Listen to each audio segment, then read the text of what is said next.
Well, hey, good to have you guys on a nice earlier time here since we're out of the twin season. Councilwoman from New York City facing controversy after bringing a firearm to a rally. You can't do that in New York City. How dare you? I think you should do it anywhere. Well, of course, that's the Second Amendment says that, but far be it from the Bill of Rights or whatever to get in the way. Yeah, whatever that whole thing is, right? That was years ago. Tons of years. That old thing, really? New York City Councilwoman Ina Vernikoff, they arrested her after she was identified carrying a firearm at a pro-Palestinian rally, which she's not pro-Palestinian, she's pro-Israeli, but she was there. Well, there's your problem right there. If she'd have been pro-Palestinian, they'd have let her get away with it. It seems like it, right? Right. I mean, isn't that kind of the way it's going? I mean, sort of. I mean, it's kind of turning around on some of these college campuses now where they're actually starting to go against the pro-Palestinian people, which shocks me, but, good to see either way. But, yeah, she was carrying her right out in the open, visibly, recorded, was legally owned handgun, of course, and she had a carrying permit, which you need in New York against the Bruin decision, of course. But it looked like a Glock to me, actually. And I think she was carrying it, like I said, because she was pro-Israeli and this pro-Palestinian. Obviously afraid for her safety. These people have shown they're quite violent, so I can't blame her for doing that, or anybody for whatever reason, if you want to carry a pistol for that matter. But, of course, Todd, the New York City Council Speaker, Adrienne Adams, said it's unacceptable and unacceptable. That's the first part of it, she said, and unlawful for a civilian to ever bring a firearm to a rally or protest, which I disagree with. You should be able to do that. Like nobody's ever been shot at a political rally, right? You know who Bobby Kennedy is? Yeah. Is he the guy? Is he the guy running as an independent in this election? That guy? Yeah,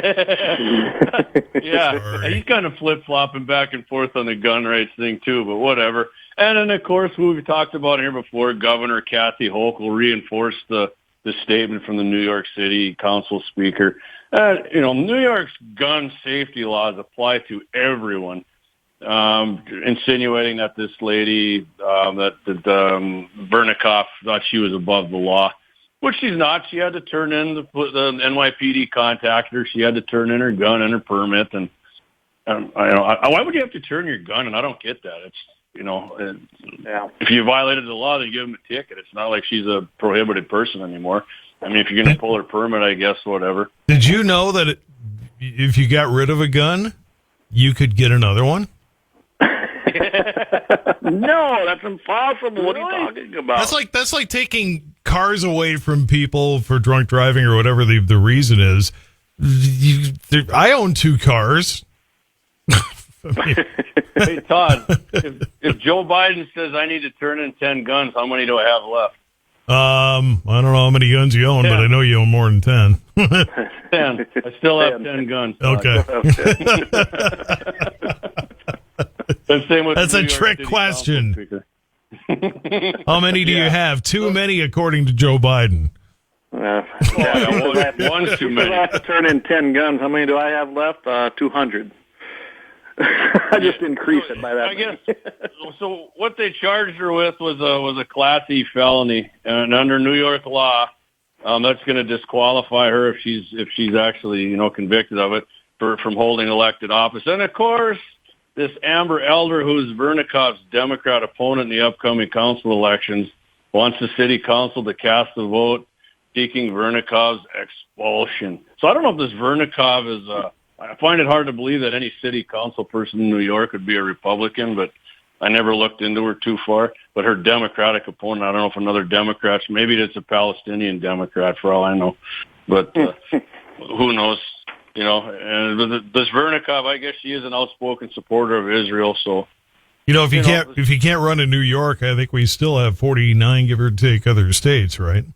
Yeah, or other cities in New York that are probably good, pro-American. pro-American cities instead Well, of anti-American New York. That's a good point. But, I like seeing it when people stand up for their rights like that. And you guys probably agree with me on that, so that's great. It's too bad more of the city council people wouldn't do that. Well, coming up, we've got the Dakota Farm and Ranch report here in just a sec. Jesse's got KFYR Radio News in a moment. But when we come back with Guns in the 701, get this. There's a kind of gun they cannot possibly take away from you. short of actually cutting it out of your hand. And yet they still want to make that one outlawed. Oh, good grief.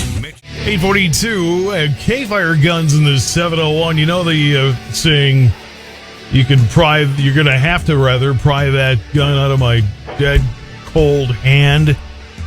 Well, apparently that's not good enough, and it's now been made in Alabama a crime to have the kind of gun that they'd actually have to cut out of your hand. Cut your hand. Yeah, it's really? crazy. This is crazy. And this goes back to this whole zero tolerance crap that we've been hearing in schools for going on over a decade now. Yeah, this is down in Bagley Elementary School in Jefferson County, Alabama. Basically, Jared Beckler, I believe is how you pronounce his name, his 6-year-old son, JB, they were out in the playground being boys, right? Playing cops and robbers. Well, somebody didn't like that, so they reported his child to the administrators within that school, and they decided that he committed a Class 3 infraction by using his fingers to shoot at another student. So, bang, bang, like we all used to do as kids, probably the playing finger cowboys gun. and That's Indians. illegal now. Gun. Great.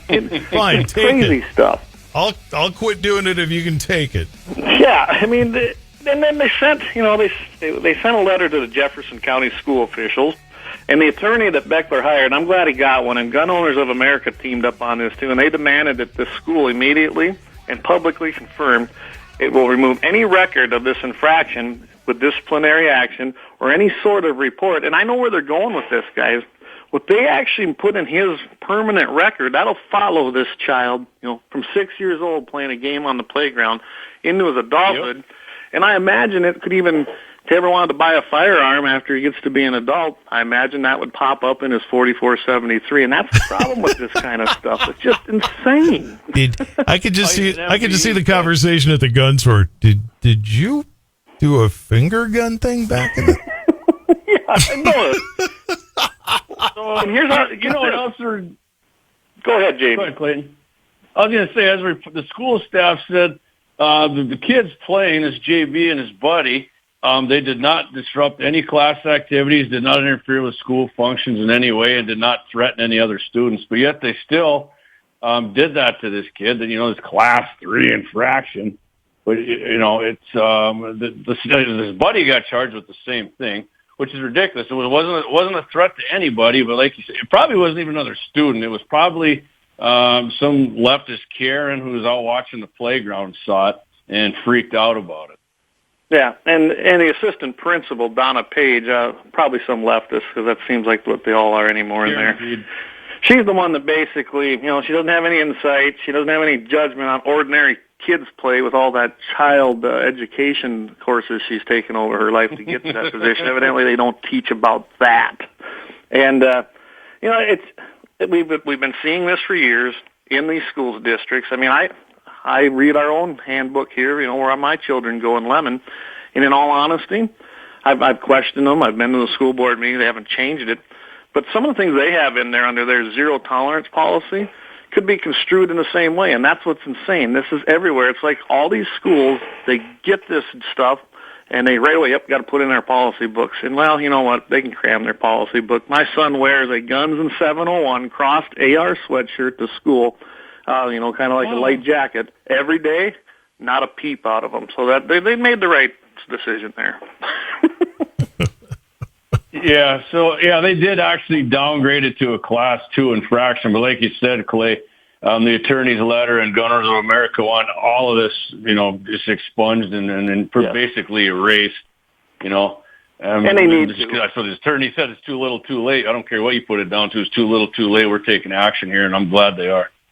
Yeah, and I like what the father said in the end. He goes, think about this. He says, the school should confirm that they will allow age-appropriate context, not playtime activities, right? And then he goes on, he talks about how, for 600 years, there's been, guns, and there's never been a murder or anything done in the school, but yet there's been many noses that have been broken by fists, and that's actually a lower violation. It's a Class 2 violation in their handbook than the finger gun. Yeah. So if you get in a fight with a student, and I love how they have these Class 2 and Class 3 violations like it's law. So they're already trying to put it up on these kids that this is, just like the law, don't break it, rather than policy, which is not law. And, it's all about, grooming kids to submit to anything and everything, and I got a big problem with that. Oh, no. Heck, I mean, we were in school, we built snow forts, and we were throwing hand grenades at each other, so I wonder what they'd call that, a Class 4 violation. Heck, James, we took it even a step further. That wasn't good enough to have snow. We'd go there in the evening, seeing we lived not too far from the school, and pour a little water over them snow forts so they were like ice. We made a heck of a border wall. I'm sure you can't even make a snowball and throw it anymore, because probably not. That'd be fun. No way. Guns of the 701 here on KFYR's 847. Hamas slams Israel's fascist calls for settlers to carry guns. Oh, yeah. Only the terrorists get to have them. Okay, I got it. Yeah, that's great. Gaza, Hamas doesn't mind when they got them and they can fly in on their gliders and just start raining bullets on people, kicking their doors in and doing what they want, and all sorts of other atrocities. But yeah, so Hamas, they censored the Israeli police officers for their repeated, like you said, Todd, fascist calls for the settlers. I'm sure the police really care they were censored by Hamas, right? The Israeli police. That really concerns them and disappoints. How dare you! In a statement, Hamas spokesman Hazim Qasim, I think that's how it is. I'm sorry, Mr. Qasim, if I didn't pronounce your name correctly. He's going to come find you. Said the renewed calls on settlers to bear arms are a public incitement to murder that encourages the Jewish extremists to commit further crimes against Palestinian people. Wait a minute. What just happened here? They're the ones who flew over the big wall, right, and started killing people, like I said. So I don't know how he's saying that's going to incite further murders by the Jews against the Palestinians. Well, you never know. That's a hard one to explain. And of course, earlier the Palestinian Minister of Foreign Affairs warned about increasing calls for Israeli settlers to carry guns, terming it racist incitement against Palestinians. These guys are like Democrats. They're accusing you of something that they're doing. It's unbelievable. Remember when Rush used to say that? Yes. I mean, this is exactly what it sounds like they're doing. And of course, they held, the Israeli regime, particularly their minister. I think we talked about this guy, this Ben-Gvir. Didn't we talk about him? He wanted to relax the gun laws. Yeah, they blamed him for the fault, for the moves that these police are doing, which whatever. He's not going nearly far enough after we went over what he said. And the data in Israel, there's only like 160,000 people in that country that carry guns. 9.2 million population is the latest I could find. So to me, that's not even close to enough guns, especially when your neighbors want to kill you all the time. Yeah, we did discuss that and talked about how they were relaxing gun control, because people don't realize, and we'll mention it again, that Israel has some pretty strict regulations on firearms and firearm ownership. But it's a start. Maybe it'll make them wake up a little bit and show that basically an armed civilian is going to be your first line of defense in an attack like that, and it would have been, but they didn't have the. Well, yeah, now you can have 100 rounds of bullets, Clay, instead of 50. That's really relaxing. I know there was a move over there to get like an NRA or something going, but it was met with a lot of resistance. But my guess is now that's probably going to move forward a lot faster and without resistance here. And as it should, they should actually get some. I don't know if Israel has a constitution or what they do over there, but they definitely should have something like that to guarantee their people the right to own guns and defend them. Every country should, really, but as of right now, Israel definitely should be doing that. Guns of the 701 here on KFYR. One more before we got to go. Oregon gun shop refuses to sell firearm to ANTIFA affiliated man. Yeah. This guy is Mark Incelli. I think that's how you pronounce his name. These guys with all these names are horrible. There you go. He's a self-proclaimed member of ANTIFA. So he purchased a firearm online, the way the article is written here, and then he went to Florence Gun Shop to go and pick it up. Hold on, Clay. Hold on, Clayton. I thought they could just buy them online and they deliver it right to your house. Isn't that what the Democrats? Completely unregulated industry. They're just everywhere. Yeah.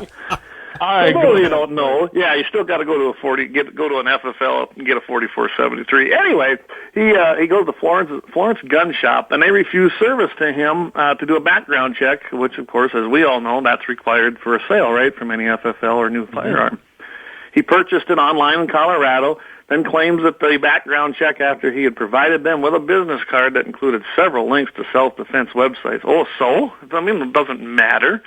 But one included one that was operated by Portland's Rose City ANTIFA. And it's because of that business card, the owner said no, he just wasn't comfortable with that, and he decided not to proceed. Well, this guy believes that the gun shop violated his Second Amendment rights, which he did not. For anybody that doesn't know in the firearms industry, if you're an FFL dealer, you have the right to refuse a background check or a sale to anybody, no matter what the reason is, basically. If they feel there's something suspicious, something not right, something uncomfortable, they are actually not supposed to basically let you purchase that firearm. That's their job, to kind of be that buffer. And this guy is claiming that it's a Second Amendment violation because he can't fill out the paperwork. He says it's their job to sell guns and that they should do it. Well, he's finding out that that's not true. I don't know where this is going to go, if he's going to try to sue the gun shop or not. I didn't see anything in this article that really said that. But it is not an infringement on his rights. And if you want to affiliate with terrorist groups, which ANTIFA, BLM, and all them are, then I guess you can suffer the consequences. Well, I'd add a few things to this, Clayton. He just, like you said, this INSL or incel, whatever. He said it's the guy's job to sell guns. No, it's his business. He owns the business. It's not his job. The government didn't say your job is to sell guns. It's his business. So if he doesn't say no. And number two, this guy is a Democrat. He's gender confused. You look at him by his picture, I guarantee you this guy's a gender confused leftist. When you vote for a political party that wants to get rid of your Second Amendment rights, you shouldn't even be able to exercise your Second Amendment rights, dude. So put a little thought into it here. If you vote for people who want to take guns away, you shouldn't own them either. So this guy can go pound sand as far as I'm concerned. Antifa is a scumbag organization. They're a bunch of, they beat the hell out of Andy No there, and he actually in Portland, he won a lawsuit for $300,000 against him just because he was videotaping all their destruction and their anti-American activities. So if you're an Antifa member, I don't think you should own a gun unless you got it illegally. Guns of the 701. Hey, when do those Don't Finger Bang That Hurts Me t-shirts coming out, by the way? There we go. There does it again. I'm hurt by finger banging. Oh, well, just go to your safe space. It'll be okay. Guns of the 701, 8:15 on Friday mornings, and Wednesday night's the new video, right? Yep, we had live stream 6 o'clock p.m. Mountain Time, 7 o'clock Central Time, and then we get that right up on the iHeart podcast and wherever else you get your information. There is any place else? I missed Wednesday's show because I had a little allergic reaction, and Clay had a guest on, a rancher from the border. It was some great information. And this You're allergic to that? No, I was allergic to something. I don't know what it was, but my lips swelled up. So I was off. And this Wednesday I won't be on the live stream either, but Friday I will be joining the show, and from an undisclosed location at this point. I will let you know. And 3 weeks from now, baby, deer season opens. I'm already jacked up. He's going to go to Alabama to see if he can finger bang. Thanks,